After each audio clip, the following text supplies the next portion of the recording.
Hi dears, welcome back to my channel. ജമന്തി പൂക്കൾ എല്ലാവർക്കും ഇഷ്ടമാണല്ലേ. എന്നാൽ ഇതിൽ പൂക്കളിടുന്നില്ല, മുട്ടുകൾ കരിഞ്ഞു പോകുന്നു തുടങ്ങിയ പ്രശ്നങ്ങൾ ഉണ്ടാവാറുണ്ട്. എൻ്റെ ഈ ജമന്തി ചെടിയിൽ അറ്റത്തായിട്ട് കുറച്ച് മുട്ട ഉണ്ടായിരുന്നുള്ളൂ. ഞാൻ കുറച്ച് കാര്യങ്ങൾ ചെയ്തു കൊടുത്തപ്പോൾ മുകളിൽ നിന്ന് താഴെ വരെ പൂക്കളുണ്ടായി. ഇതെങ്ങനെയെന്നും കുറച്ച് മുട്ടുകളിൽ നിന്ന് നിറയെ മുട്ടുകളിട്ടിട്ട് പൂക്കൾ വീഴുന്ന വീഡിയോ ഇതിൽ കാണിക്കുന്നുണ്ട്. അതുപോലെ നഴ്സറിയിൽ നിന്ന് ജമന്തി ചെടി വാങ്ങിക്കഴിഞ്ഞാൽ വീണ്ടും പൂക്കളിടാൻ എന്തെല്ലാം കാര്യങ്ങൾ ചെയ്യണം എന്നും പറയുന്നുണ്ട്. ഈ കാര്യങ്ങൾ അറിയാൻ വേണ്ടിയിട്ട് വീഡിയോ മുഴുവനായിട്ടും കാണണേ. ജമന്തി നിറയെ പൂക്കളിടാൻ നമ്മൾ ആദ്യം ചെയ്യേണ്ട കാര്യം എന്താണെന്ന് വെച്ച് കഴിഞ്ഞാൽ നല്ല സൺലൈറ്റിൽ വെക്കുക എന്നുള്ളതാണ്. നല്ല സൺലൈറ്റ് തട്ടിയാൽ ജമന്തി നല്ലപോലെ പൂക്കളിടും. എന്നാൽ നല്ല സൺലൈറ്റിൽ വെച്ചാൽ ജമന്തി പെട്ടെന്ന് വാടുകയും ചെയ്യും. കാരണം ജമന്തിക്ക് കുറച്ച് റൂട്ടേ ഉള്ളൂ. ഇത് അധികം അടിയിലേക്ക് പോവാതെ മുകൾ ഭാഗത്തായിട്ടാണ് ഉണ്ടാവുക. ഇത് നല്ല സൺലൈറ്റിൽ വെക്കുമ്പോൾ റൂട്ട് പെട്ടെന്ന് കരിഞ്ഞു പോകും. എന്നാൽ സൺലൈറ്റ് എപ്പോഴും ഉണ്ടെങ്കിൽ പൂക്കളിടുകയും ചെയ്യും. അപ്പോൾ ഞാൻ ചെയ്ത് കൊടുക്കാനുള്ള സൂത്രം എന്താണെന്ന് വെച്ചാൽ ഇതുപോലെ ചകിരിയുടെ പീസ് ചട്ടിയുടെ വേരിന് മുകളിലായിട്ട് ഒന്ന് വെച്ച് കൊടുക്കും. അപ്പോൾ നനയ്ക്കുന്ന സമയത്ത് വെള്ളം ഈ ചകിരി പിടിച്ച് നിർത്തുകയും എപ്പോഴും ഈർപ്പം നിലനിർത്താൻ ഇത് സഹായിക്കുകയും ചെയ്യും. കൂടാതെ സൺലൈറ്റ് അധികം തട്ടിയാലും വേരും ചെടിയും കരിഞ്ഞു പോവാതെ ഇത് സംരക്ഷിക്കുകയും ചെയ്യും. ജമന്തി പോലെ സൺലൈറ്റ് തട്ടാൻ ധാരാളം പ്ലാന്റ്സ് ഉണ്ടാവും. ഇതിലൊക്കെ നമുക്ക് ഇതുപോലെ ചട്ടിയിൽ വെച്ച് കൊടുക്കാം. ഇത് കണ്ടില്ലേ, ഇത് അന്തൂറിയം പ്ലാന്റാണ്. ഇതിലും ഇതുപോലെ ചെയ്ത് കൊടുത്തിട്ടുണ്ട്. സൺലൈറ്റ് തട്ടേണ്ട എല്ലാ ചെടിയും വേനൽക്കാലത്ത് ഇതുപോലെ ചെയ്യാം. എന്നാൽ മഴക്കാലം ആകുമ്പോഴേക്കും ഇതൊക്കെ എടുത്ത് മാറ്റി കൊടുക്കണം.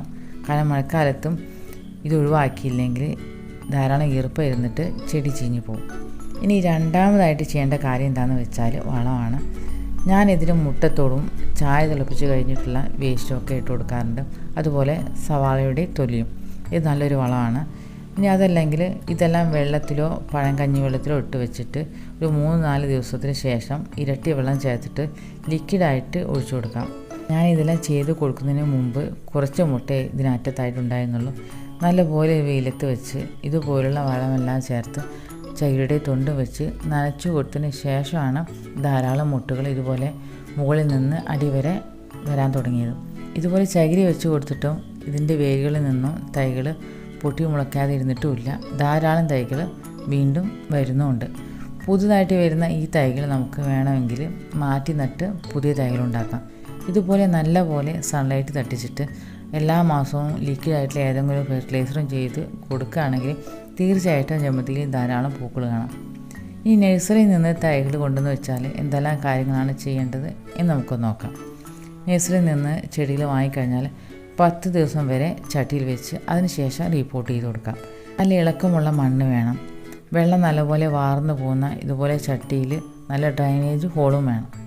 കൊക്കോ പിറ്റ്, ചാണകപ്പൊടിയും മണ്ണും ചേർന്നിട്ടുള്ള പോട്ടി മിക്സിൽ ഇത് നട്ടു കൊടുക്കാം. നല്ല വെയിലത്ത് വെച്ച് കൊടുക്കുകയും 2 നേരം നനയ്ക്കുകയും വേണം. ചട്ടിയുടെ മുകൾ ഭാഗത്ത് ഈർപ്പം നിലനിർത്താൻ വേണ്ടിയിട്ട് കൊക്കോ പിറ്റ് കുറച്ച് കട്ടിയിലിട്ട് കൊടുക്കാം. ചകിരിയുടെ ഇതുപോലത്തെ തൊണ്ട് വെച്ചിട്ടില്ലെങ്കിൽ കൊക്കോ പിറ്റ് ഇട്ട് കൊടുക്കാം. നഴ്സറിയിൽ നിന്ന് വാങ്ങിയതായാലും എല്ലാ കൊല്ലവും തീർച്ചയായിട്ടും റീപോർട്ട് ചെയ്യണം. എന്നാലേ ഇത് ധാരാളം പൂക്കളുണ്ടാവും. നല്ലപോലെ വളം ചേർത്ത് കൊടുക്കണം. വളം കുറഞ്ഞു പോയാൽ പൂക്കൾ വരുന്നത് കുറഞ്ഞു പോകും.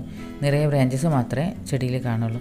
അതുപോലെ പൂക്കളിട്ട് കഴിഞ്ഞാൽ 4-5 ഇല താഴെ കണ്ടിട്ടൊന്ന് കട്ട് ചെയ്ത് കൊടുക്കണം. അതായത് ബ്രൂണിങ് ചെയ്ത് കൊടുക്കണം. എന്നാലേ പുതിയ ബ്രാഞ്ചസ് വന്നിട്ട് അതിൽ ധാരാളം പൂക്കളിടും. അതുപോലെ നഴ്സറിയിൽ നിന്ന് വാങ്ങിയ ചെടിയുടെ കമ്പുകൾ നമുക്ക് നട്ടുകൊടുത്ത് തൈകളുണ്ടാക്കാം. ഇളയ കമ്പൊന്ന് കട്ട് ചെയ്തിട്ട് നട്ടുകൊടുക്കാം. അതല്ലെങ്കിൽ ഇതിൻ്റെ ഇടയിൽ പുതിയ ബ്രാഞ്ചസ് വരുമല്ലോ, അതൊരു 4 ഇഞ്ചോളം വലുപ്പമായി കഴിഞ്ഞാൽ കട്ട് ചെയ്തിട്ട് ഈ തൈകൾക്ക് വേണ്ടിയിട്ട് നമുക്ക് നട്ടുകൊടുക്കാം. ഇതിൻ്റെ അടിഭാഗത്തുള്ള ഇലകളൊക്കെ ഒന്ന് കട്ട് ചെയ്തതിന് ശേഷം നട്ടുകൊടുക്കാം. ഇതുപോലെ നടുന്ന തൈകൾക്ക് വേഗത്തിൽ വേര് പിടിക്കാൻ വേണ്ടിയിട്ട് ഈ മതിലൊക്കെ ഉണ്ടാകുന്ന പൂപ്പലുണ്ടല്ലോ, അതൊന്ന് ഇട്ട് കൊടുക്കാം. ഇത് വേഗത്തിൽ വേര് പിടിക്കും.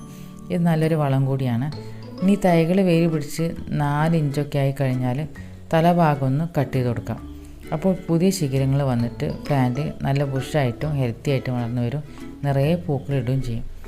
ഇതുപോലെ മുട്ടുകളിട്ട് കരിഞ്ഞു പോകുന്നത് വളത്തിൻ്റെ കുറവ് കൊണ്ടോ സൺലൈറ്റ് കുറവ് കൊണ്ടുമാണ്. അങ്ങനെ കുറച്ച് കാര്യങ്ങൾ ശ്രദ്ധിച്ചു കഴിഞ്ഞാൽ നമ്മുടെ ജമന്തി ചെടി നല്ല ഭംഗിയിൽ വളർത്താം.